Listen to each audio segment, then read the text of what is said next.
Le synthétiseur est un instrument électronique qui vous permettra de créer des sons et des combinaisons sonores inédites. Afin de vous aider à choisir le meilleur synthétiseur en fonction de vos besoins et de votre expérience, mon équipe et moi-même avons mis en place un top 3 exclusif des meilleures références du moment. Si certains musiciens aiment jouer des milliers de notes par minute, d'autres se concentrent davantage sur la qualité du son en lui-même. Si vous aimez jouer du synthétiseur, vous savez de quoi je parle. L'objectif principal n'est pas de montrer vos talents de musicien, mais de partager des sons uniques avec votre public. Si vous êtes actuellement à la recherche d'un synthétiseur, vous avez frappé à la bonne porte. Ici, je vous propose de découvrir un top 3 des meilleurs synthétiseurs du marché en vous présentant le meilleur synthétiseur du moment, le meilleur rapport qualité-prix et enfin, le modèle préféré de mon équipe.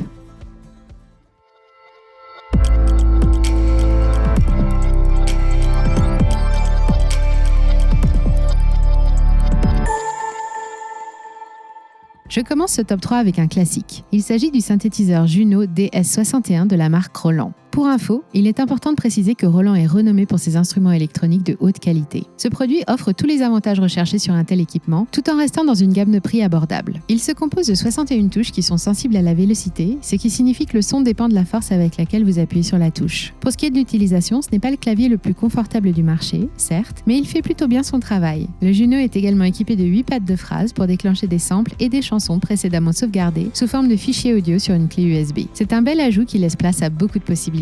Ces mêmes pads vous permettent de gérer le séquenceur intuitif à 8 pistes. Ce dernier embarque même une fonction d'enregistrement en boucle non-stop pour le développement rapide de vos idées de chansons. Venons-en désormais à la qualité sonore. Non seulement ce synthétiseur contient une bibliothèque de sons assez complète, mais vous pouvez aussi y ajouter les vôtres. Vous trouverez pas moins de 256 patchs de mémoire utilisateur, 8 kits de batterie et 128 performances, de quoi vous divertir pendant un sacré bout de temps. Le fonctionnement de ce synthétiseur peut se faire au secteur, mais aussi sur batterie. Quant aux connectivités, on trouve des connecteurs MIDI, un port USB pour la mémoire et un port pour ordinateur, ainsi qu'une entrée pour pédale de sustain, une entrée pour microphone 6.3 mm et une sortie pour casque. La sortie ligne se fait quant à elle via une prise jack de 6,3 mm. En résumé, le Juno DS61 est un synthétiseur complet. Avec un bon nombre de sons et une grande capacité de mémoire, vous passerez des heures à explorer le bolide sans pour autant vous ruiner. Behringer met une fois de plus un terme à la concurrence et à juste titre. On connaît cette marque pour son excellent rapport qualité-prix qui s'applique à ses nombreux produits, mais aussi au synthétiseur DeepMind 12. Le DeepMind 12 est un synthétiseur à 49 touches. Elles sont toutes semi-lestées et sensibles à la vélocité avec Aftertouch. Le clavier en lui-même est agréable à utiliser, et ce grâce à ses sensations naturelles. Mais là où le synthétiseur DeepMind 12 nous étonne plus particulièrement, c'est par ses possibilités de modulation. En effet, il offre pas moins de 24 oscillateurs, 3 générateurs ADSR, de nombreux filtres, une matrice de modulation à 8 canaux, ainsi que 4 moteurs d'effets. Toutes ces fonctionnalités peuvent être sélectionnées facilement depuis des boutons. Pour plus de facilité, un écran vous permet même de naviguer à travers les réglages. Vous trouverez également un séquenceur convivial de 32 pas. La fonction arpégiateur est, elle aussi, au rendez-vous, et il faut dire qu'elle fonctionne à merveille. Sur le côté gauche du clavier, Behringer a ajouté 2 molettes, une pour la modulation et une pour le pitch bend. De quoi optimiser encore plus vos sons si le reste ne suffit pas. Le DeepMind a une grande mémoire. Vous pouvez stocker jusqu'à 1024 programmes, de quoi vous permettre de garder en mémoire des sonorités pendant plusieurs années. À l'arrière de l'appareil, on trouve une entrée et une sortie MIDI classique, une sortie USB, une sortie ligne sur jack 6,3 mm, une sortie casque et une entrée pour une pédale de sustain ou d'expression. Ce synthétiseur nous offre un grand nombre de possibilités pour jouer et explorer de nouveaux sons, tout cela pour un prix très abordable. Si vous ne savez pas quel modèle choisir, celui-ci est un excellent choix. Et j'ai gardé le meilleur pour la fin. Si vous cherchez un synthétiseur analogique qui vous rappelle vos premières machines avec la sensation de transistor qui chauffe, alors le Moog Subsequent 37 est fait pour vous. Il s'agit là d'un synthétiseur de première classe. Le synthétiseur Subsequent 37 se compose de 37 touches avec vélocité et aftertouch. L'utilisation est douce et très agréable. Il en va de même pour les molettes de pitch bend et de modulation qui assurent un confort d'utilisation optimal. Mais là où le Subsequent 37 se distingue des autres, c'est au niveau de ses différents types de sons.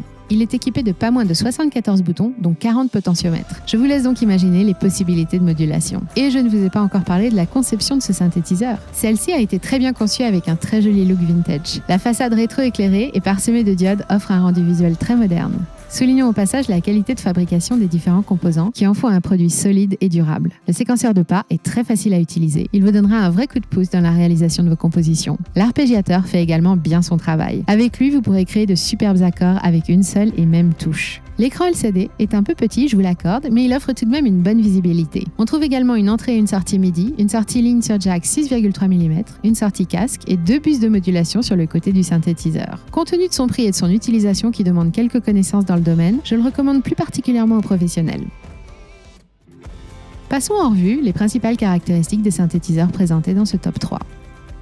Le Juno est un classique dans ce domaine. C'est un synthétiseur de qualité qui se vend à un prix abordable. Il offre de bonnes fonctionnalités, notamment pour les novices.